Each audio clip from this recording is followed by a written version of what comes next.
This podcast is not intended for use as psychotherapy. If you feel you are in crisis, please call 911 or contact your local crisis hotline.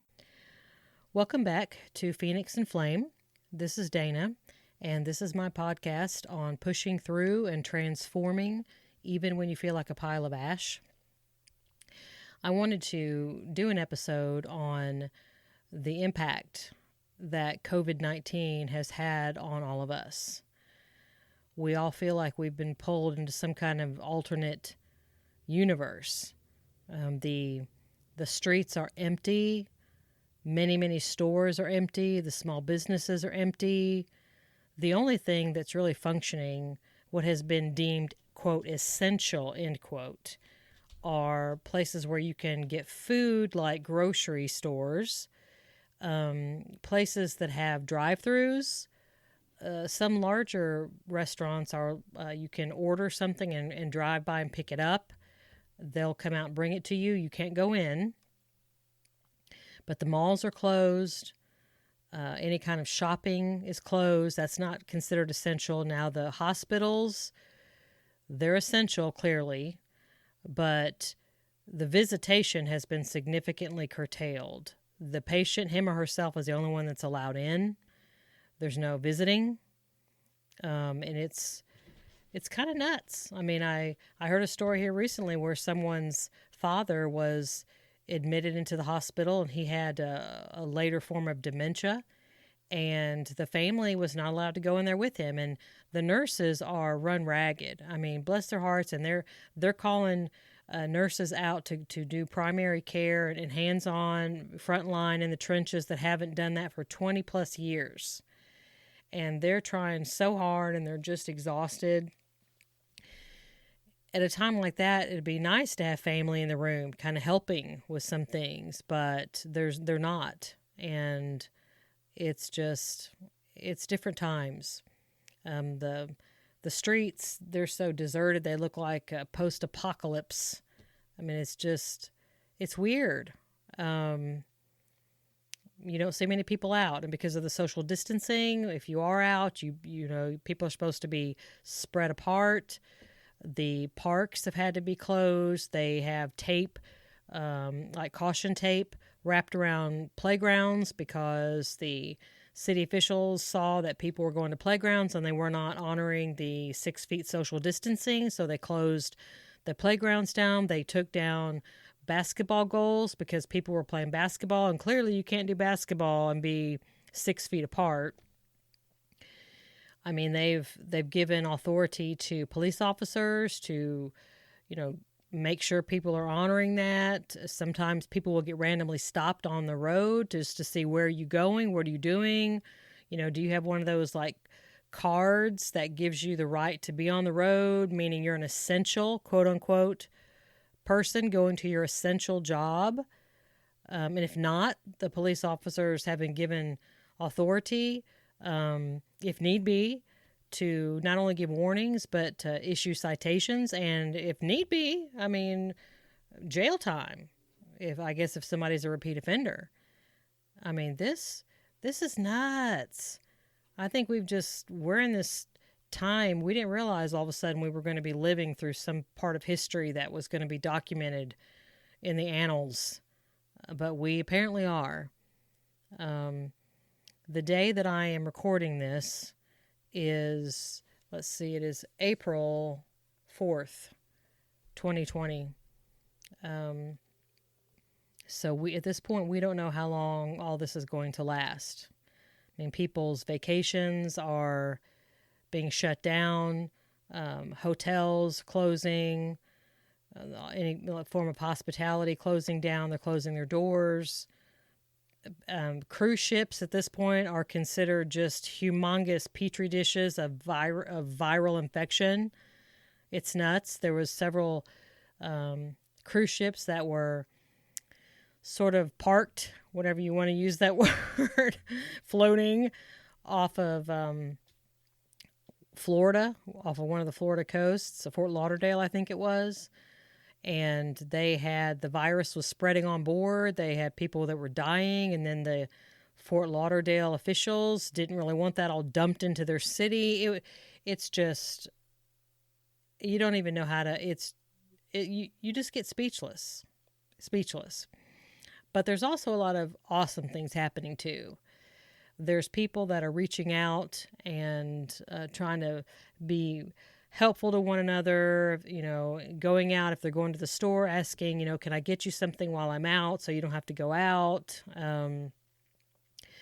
Just trying to put signs in their windows and their doors that are encouraging and humorous and uplifting. And there's just a lot of good stuff going on too. A lot of wonderful humanity out there that's reaching out and just trying to lift each other up. I thought something I might do is list out a few things that might be helpful.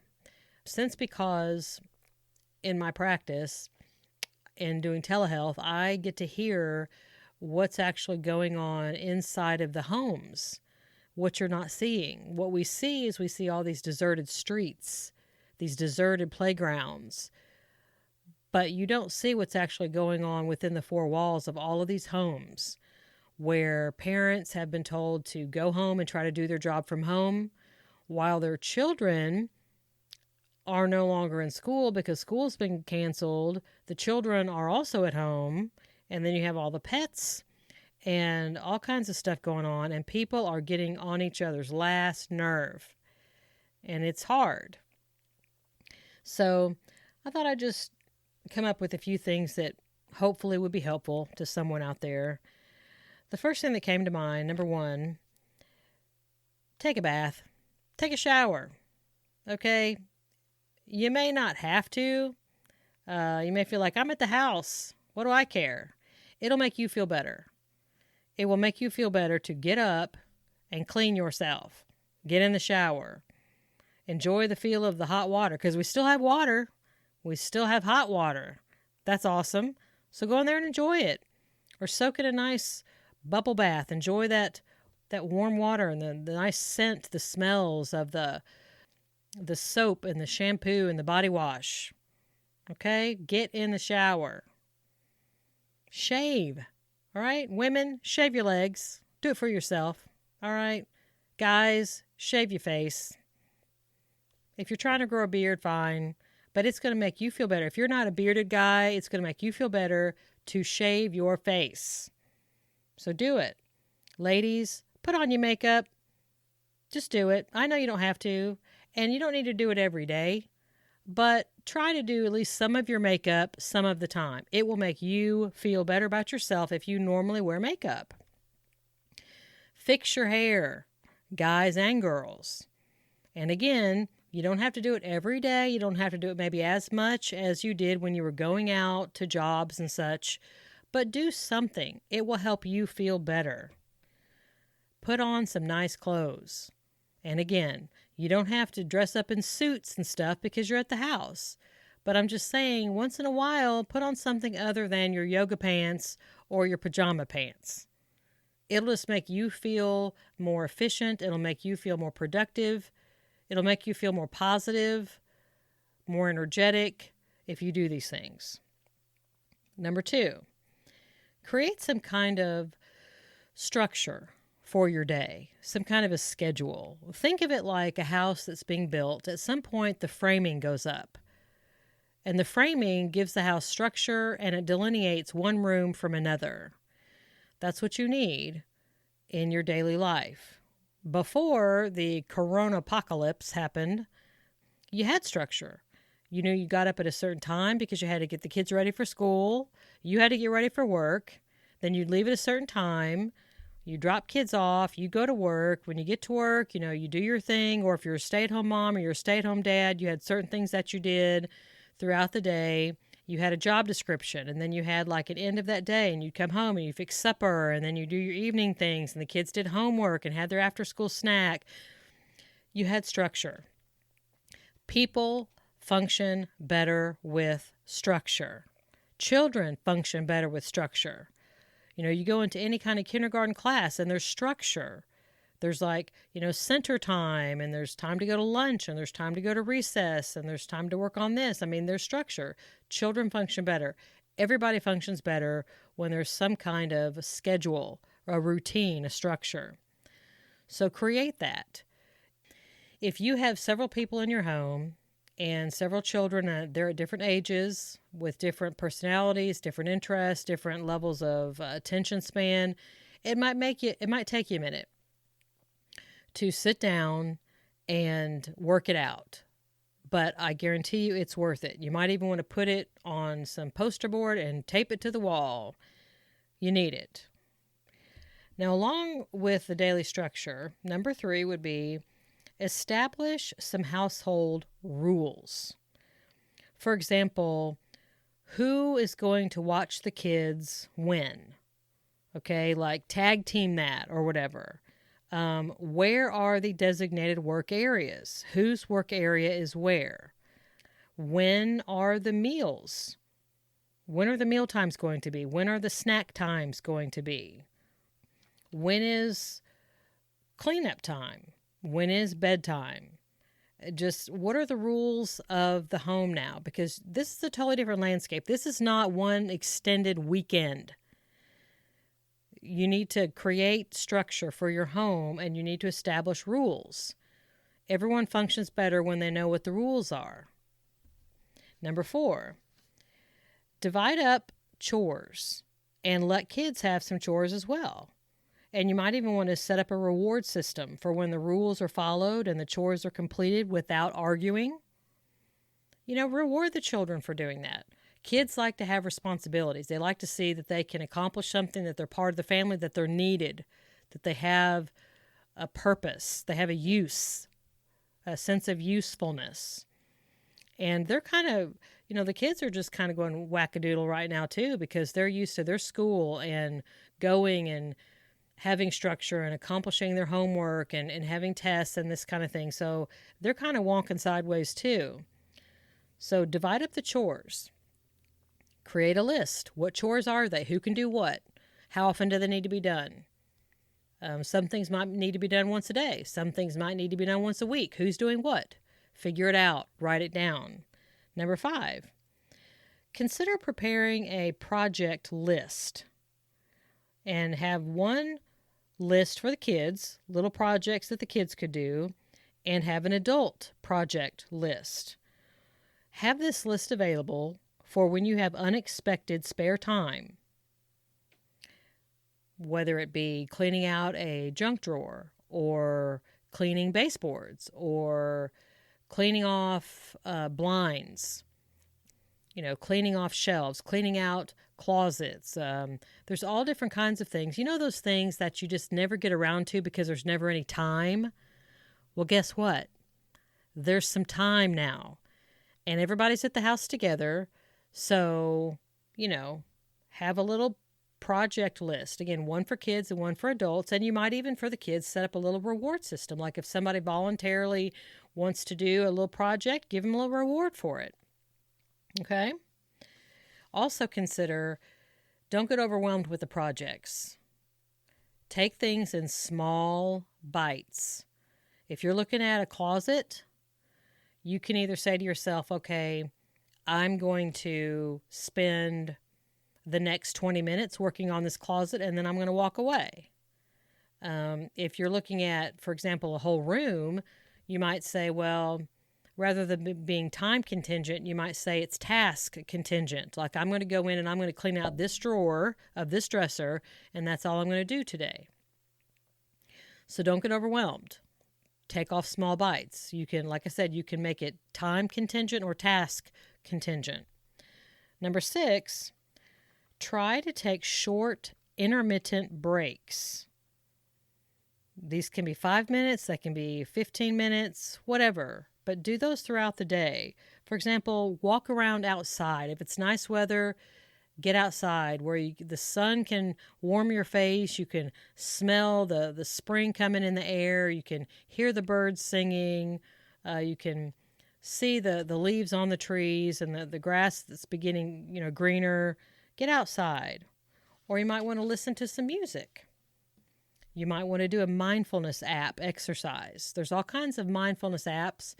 And I think I might do an exercise on another episode where I take you through a mindfulness exercise, but there's all kinds of apps. There's like Calm, Headspace, Simple Habit, Breathe. There's all different kinds of apps out there.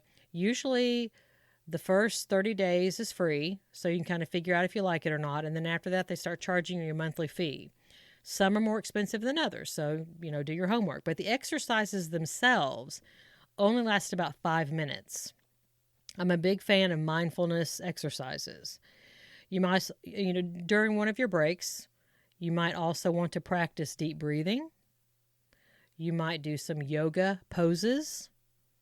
There's all different kinds of things you can do. But if you do these throughout the day, they will help keep your stress level down.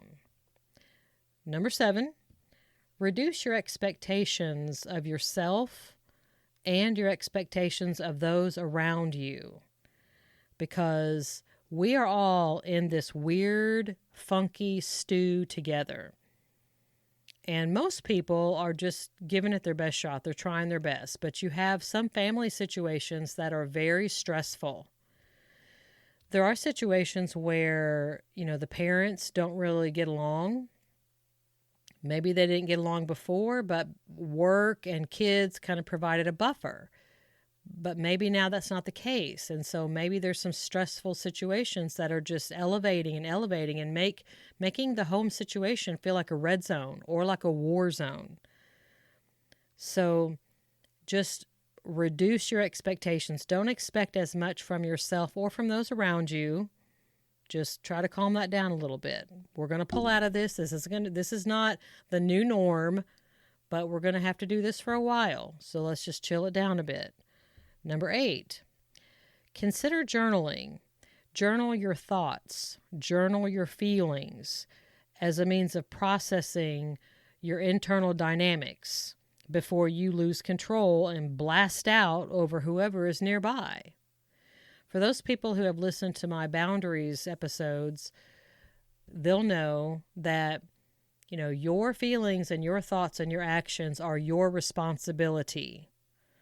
Do not be blaming other people for something you're doing.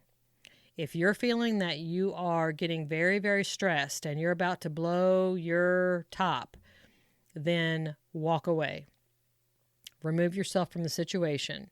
But something that can help you along the way is to create a time, maybe in the morning, maybe in the evening, to do some meditation, maybe a devotional time where you journal, where you kind of talk about what's gone on that day, talk about how you're feeling, talk about what you're thinking, and have it be a non-judgmental place where you can just vomit out whatever your thoughts and feelings are, because it's okay. Whatever you're feeling, whatever you're thinking, just get it out on the page. It's much better for you to do that and examine what's going on inside of you than just not even manage it at all and blast it out on somebody else and then blame them for it. No. If it's your thought, if it's your feeling, if it's your action, that belongs to you. Number 9, consider implementing some small random act of kindness.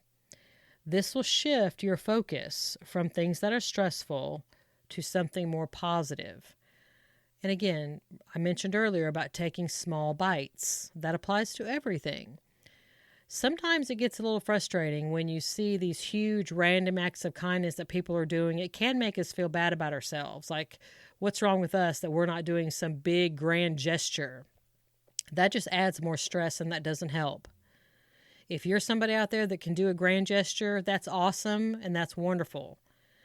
But if you're like most people, maybe something small, like sending a card to somebody or texting your neighbor to see if they need something.